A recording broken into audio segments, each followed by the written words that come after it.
ଯେତେବେଳେ field visit କରୁଛନ୍ତି enquiry କରୁଛନ୍ତି ସେତେବେଳେ ତାଙ୍କ ପାଖରେ ମୋଟରସାଇକେଲ ବା ଫୋର୍ ହ୍ୱିଲର ନାହିଁ ତାକୁ ଅଧିକ ଶକ୍ତି ଦେବା ପାଇଁ ଏବଂ ଏ ଇନକ୍ୱାରିକୁ ଗତି ବଢ଼ାଇବା ପାଇଁ ସେଥିରେ ବର୍ତ୍ତମାନ ସବୁ ଥାନାମାନଙ୍କରେ ଓଡ଼ିଶାର 9,000 ମୋଟରସାଇକେଲ ପ୍ରଦାନ କରିବା ପାଇଁ ସମ୍ପୂର୍ଣ୍ଣ ଭାବରେ ନିଷ୍ପତ୍ତି ହୋଇସାରିଛି ଏବଂ ପ୍ରତି ଥାନାରେ ମଧ୍ୟ ଇମର୍ଜେନ୍ସି ଆପତକାଳୀନ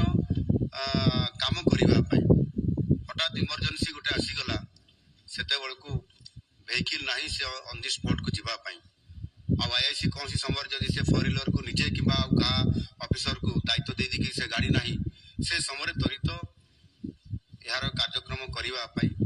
ଆଉ ଗୋଟିଏ ଫୋର୍ ହ୍ୱିଲର ଗାଡ଼ି ଦେବାର ବ୍ୟବସ୍ଥା ପ୍ରତି ଥାନାରେ ଏହା ଆମ ସରକାର ଗୁରୁତ୍ୱ ସହ ବିଚାର କରୁଛନ୍ତି ଖୁବ୍ ଶୀଘ୍ର ଏହା କାର୍ଯ୍ୟକ୍ଷମ କରାଯିବ ଏବଂ ଆପଣଙ୍କର ଯେଉଁ ଇମର୍ଜେନ୍ସି ଯେଉଁଟା ଆମର ଅଛି ଅଧିକ ଶକ୍ତି ବୃଦ୍ଧି କରିବା ପାଇଁ ସେଥିରେ ERSS ପାଇଁ 1243 ପଦବୀ ମଧ୍ୟ ପୂରଣ କରାଯିବ ଏବଂ ବିଭିନ୍ନ ମେଡ଼ିକାଲ କଲେଜ ମାନଙ୍କରେ ବିଭିନ୍ନ ସମୟରେ ଅପ୍ରୀତିକର ପରିସ୍ଥିତି ହେଉଥିବା କାରଣରୁ ସେଠି ମଧ୍ୟ 10ଟି ମେଡ଼ିକାଲ କଲେଜରେ 10ଟି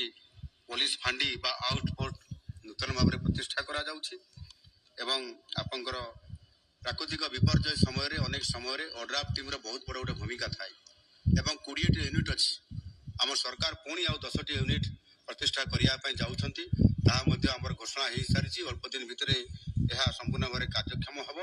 ଏବଂ ପ୍ରତି ଜିଲ୍ଲାରେ ଗୋଟିଏ ଗୋଟିଏ ଓଡ୍ରାଫ୍ ଟିମ୍ର ୟୁନିଟ୍ ମଧ୍ୟ ପ୍ରତିଷ୍ଠା ହେଉଛି ଏବଂ ଆଉ ଗୋଟିଏ ବଡ଼ କଥା ହେଲା ଓଡ଼ିଶା ଷ୍ଟେଟ୍ ଷ୍ଟ୍ରାଇକିଂ ଫୋର୍ସ ଯେଉଁଟାକି OASF କୁହାଯାଉଛି ତାହାର ବହୁତ ଆବଶ୍ୟକତା ଥିଲା ତାହା 3ଟି ବାଟାଲିୟନ ନୂଆ ଭାବରେ ଗଠନ କରାଯାଉଛି ଏହା କରିବା ଦ୍ୱାରା ବିଶେଷ କରିକି ପୋଲିସର ଯେଉଁ ଥିମ୍ ଅଛି ସେବା ଓ ସୁରକ୍ଷା ଏ କାର୍ଯ୍ୟକ୍ରମକୁ ସଫଳ କରିବା ପାଇଁ ହେଲେ ତାଙ୍କର ଶକ୍ତିକୁ ଏବଂ ତାଙ୍କର ମନୋବଳକୁ ଦୃଢ଼ କରିବା ପାଇଁ ପଡ଼ିବ ସେଥିପାଇଁ ଆମର ଏଇ ଗୃହ ବିଭାଗର ଯାହା ବି ତାଙ୍କର ଡେଫିସିଏନ୍ସି ଅଛି ବା ଅଭାବ ଅଛି ତାକୁ ସମ୍ପୂର୍ଣ୍ଣ ଭାବରେ ପୂରଣ କରାଯାଉଛି ଏବଂ ଆଗାମୀ ଦିନରେ ଏକ ଶାନ୍ତିପ୍ରିୟ ରାଜ୍ୟ ହିସାବରେ ଯେଉଁ ଓଡ଼ିଶା ଅଛି ତାକୁ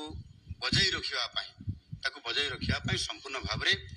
ଆମ ପୁଲିସ ବିଭାଗ ଓଡ଼ିଶା ପୁଲିସ ସକ୍ଷମ ଅଛି।